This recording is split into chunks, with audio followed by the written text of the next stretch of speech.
সোনার চরিত্র বড়ই অদ্ভুত। সোনার দাম এই বাড়তে থাকে, আবার সহসাই কমে যায়।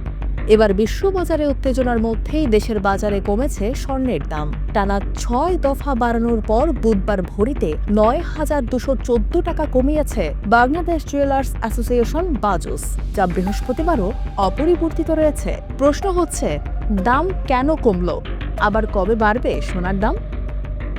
যে কোনো পণ্যের দামের ওঠানামা নির্ভর করে চাহিদা ও যোগানের উপরে। তবে সোনার ক্ষেত্রে যোগ হয় ভোক্তার আচরণ। কেউ যদি মনে করেন সামনে মূল্যস্ফীতি বাড়বে, তখন কিন্তু অর্থের উপর ভরসা কমে যায়। কারণ মূল্যস্ফীতি বাড়লে অর্থের মূল্যমান হ্রাস পায়। তখন মনে করা হয় এমন কিছু পণ্য কিনে রাখতে হবে যার ক্ষয় নেই। সেক্ষেত্রে সোনা কেনার দিকে ঝুঁকে যায় বিনিয়োগকারীরা, ফলে ধাতুটির দাম বেড়ে যায়।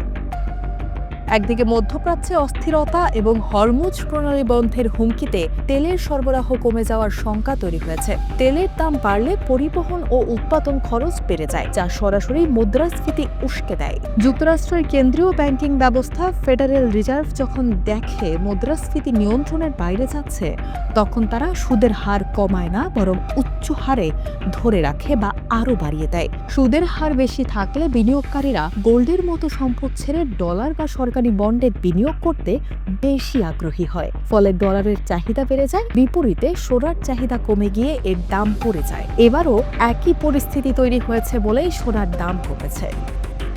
তাহলে ফের কবে বাড়বে সোনার দাম? সোনার দাম আবার বাড়তে শুরু করবে তখনই যখন বাজারে এই নিশ্চয়তা আসবে যে মুদ্রাস্ফীতি নিয়ন্ত্রণে চলে এসেছে এবং ফেডারেল রিজার্ভ পেইড সুদের হার কমানোর ঘোষণা দেবে।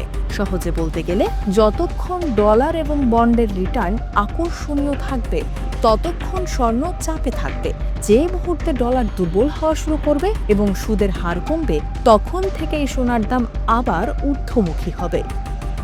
বিনিয়োগের মাধ্যম হিসেবে সোনা খুব ভালো, সেটা মানছেন না বিশেষজ্ঞরা। কারণ যে দামে সোনা কেনা হয় সে দামে বিক্রি করা হয় না। তবু বিপদের দিনে সোনার উপরেই ভরসা রাখে মানুষ। সুতরাং চাহিদা বা যোগান যাই থাকুক, ইতিহাস বলে অনিশ্চয়তার সময় সোনার দাম বাড়বে, এটাই চরম সত্য।